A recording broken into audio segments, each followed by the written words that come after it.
Yeah, back-to-back 3-1 wins away from home as well with that FA Cup clash against Villa. It does have them in the top half of the table, just in 10th right now. So there we are. What we're going to talk about, Man United are winning games, Chelsea have started winning. Who the hell are we going to hit with this big hammer? We thought we'd get your former Blues boys in to help us as well. Yeah, well, it couldn't get much worse than recently. Mario Melchiot and Frank Leboeuf are with us as well. OK, well, these two hate Chelsea more than me. So I don't want... So let's see what you've all got to say. Let me start with you.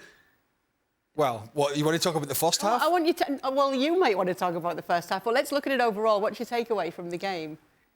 That Palace are a poor side and that Chelsea were so pedestrian for 45 minutes, but it got better. And that's all you can ask is at the moment to try and piece some results together and get some momentum, get some confidence. But he's still searching for what his best side is, what his best attacking options are. Thiago Silva had to go off injured. So, you know, not all positives, but go away from home again. You beat Villa 3-1, you beat Palace 3-1. It's better than it was. That's the only thing I could say. It's a bit like Ten Hag in a sense where you just don't want to have to come in and answer those questions again. So it's better from Chelsea, but boy, there's a long, long, long way still to go. What have you got to say, Frank? Well, you know, I was like all the fans, you know, expecting a confirmation about the Villa game that we saw and the good performance that they had. And yes, I was appalling the first half. And as Craig said, they were very pedestrian. And that was the key, you know, against Villa. They didn't dominate the game, but they paced up the game. And that was the difference. And the second half is what they did. And it's how they made the difference. That was crazy to hear the fans singing the song, you know, because I'm the only one who believed that Chelsea could change their mind. But they say, you know, everything's going to be all right. Everything went all right for Chelsea. They sang Bob Marley, that was great, and maybe cheer up the Chelsea players. And it was a different side, different color, and they did what they had to do. You know, I want to congratulate Conor Gallagher. I mean, that guy had a great game for 90 minutes, and maybe he was the only one to have done so. Imagine if they'd let him go, Mario, Conor Gallagher. Yeah, I said it so many times. I still don't understand that situation because I think he's the one team that kind of drives it. You know, when they need the character, the energy, the motivation, I think he's always showing it. Also because he has to, because in the sense of like you had armband for so long, okay, regarding of, you know, Chilwell being back now, but he had that. So they needed the motivation and they needed also, I always say, like, this is a team that has to hold on to a certain part of their culture. So that's why I think he's very important. But what the guys already highlighted, the first half, you understand, was so slow. I couldn't understand why they kept it so slow. He tweaked it in the halftime and then changed it a little bit. But I didn't understand as well what Palace did because they allowed Chelsea to attack from the right-hand side. Okay, they took Madueke out, but Malo Gusto kept on attacking on that right-hand side and they never closed him down. So I think that was kind of one of the key things that I didn't expect Roy to linger on for so long. And I also was looking at Chelsea, why it took so long for them to pick up the pace. Because there were a couple of moments when Fernandes trying to put the through ball and there was nobody standing there. So that was kind of like, in the first half, it was kind of like, wow. But then the second half, I felt like I think Chelsea, when they play against a team that really wants to go at them, then they can find the open space. But when they have to dictate the tempo and dictate the moments cut through, that's when they struggle. And that's what happened in the first half. It's hard to sit here and talk. It's quite difficult to do this job in a way that, what do you say about a club that has spent the amount of money they have spent and they are 10th in the table? You know, what do we sit here and say, well, things are going in the right direction? Because I think it's a little early for that. They have a big cup final coming up against Liverpool in the Carabao Cup, which we have. That's going to be a proper test, which, I mean, they got hammered against Liverpool last time out. So I think they're a difficult conversation at the moment because, you know, we can sit and talk about two teams that have really struggled. Man United have spent big, really, over the past few years, and Chelsea. But you kind of hang jacket on Man United a little bit with the discussion, because you could say, well, will they overturn Villa? Will they catch Tottenham? Will they get in the top four? Can they keep putting these results together? With Chelsea, what's the end game this season? Finishing above Brighton. Getting scraping into Europe somewhere. I mean, I just don't know where to go with this Chelsea discussion, because what at the end of the day, Frank, is going to be acceptable? I just don't know.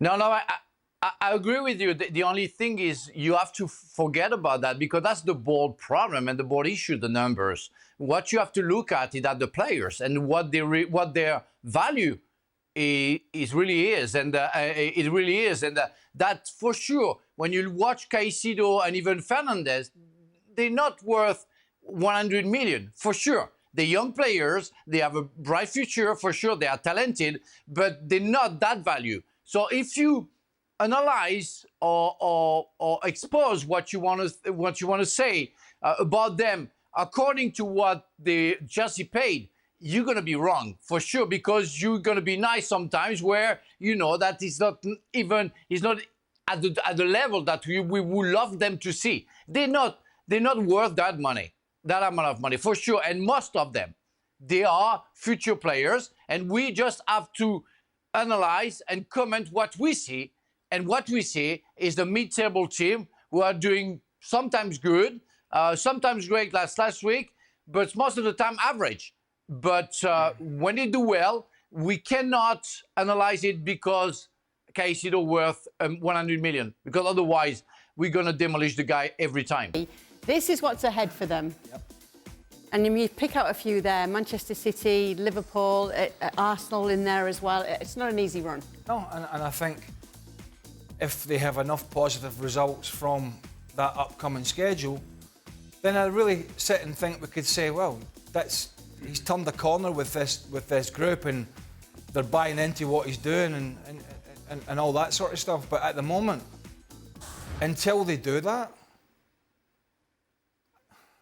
I'd hate to say this, but they're kind of not worth talking about, really, to a certain degree. I said at the start of the season they would be an afterthought, and they pretty much are. Yeah, they're in the FA Cup. Yeah, they're in the Carabao Cup final, and maybe they will prove me wrong in those games. But at the moment, they're not worth talking about much more than some of the other sort of mediocre sides, and it's kind of where they are. I'm not very often lost for words, but I'm kind of flummoxed here in what to say about this. I mean, the Villa game was different. Villa was a proper, that was a really good away performance. Okay, Villa have faded and are a little bit more jaded, but they'd only been beaten once at Villa Park until obviously United beat them at the weekend. They'd only been beaten once, and that was Newcastle. So that was a little bit of a scalp. FA Cup away from home after the draw at Stamford Bridge at Villa Park. That was something to sit back. Oh, that was pretty good. If they can do that for 5 or 6 games, which they've got coming up, big games, and get positive results in the majority of them, then maybe we could sit and say, yeah, he's on the right track. If they were to lose 4 or 5 of those games, he's back in the mire. He really is, and he's going to be under pressure again. So the next, 3 or 4 weeks is going to be just as important as the previous 3 or 4 weeks for Mauricio Pochettino. Mario? Yeah, no, look, before we started the season, we already said that as well. And on that scale, I definitely agree with what Greg said. You understand that it's a difficult situation, but also where they come from. So I think sometimes people have to understand when the change happens, it's very difficult to find the right metaphor in the sense of like how you're going to grow your team. And I think now, why are we seeing so many ups and downs at the bigger clubs? I think sometimes they get caught by having great individuals, but they don't perform as a team. And the moment when they perform as a team, we go like, oh, they did okay. And I think, and when we watch them as individuals, we demand more of them. And I think when you watch, for example, even today, I saw first half, I didn't see a team performing really well. But in the second half, I saw a team outsmarting the other ones. And I think that is kind of like what Chelsea is playing with. Because regarding if we're talking about the Liverpool final, the City is also like a final for them. Because when they go to City, they, like I said last week when I was on, I said, it's very important how you go into a final. We have all come across finals ourselves. And the most important part for a final, people can say whatever they want, is the confidence that you bring with you when you enter a final. So when they are playing City, you don't want to lose and look so bad. They don't have to make the game, because we clearly know that they are not there to make the game when they play City, but they're going to sit back and try to maneuver and hit them on the break. Okay. But then they're going to play Liverpool. You're playing a final. It's a one-off game.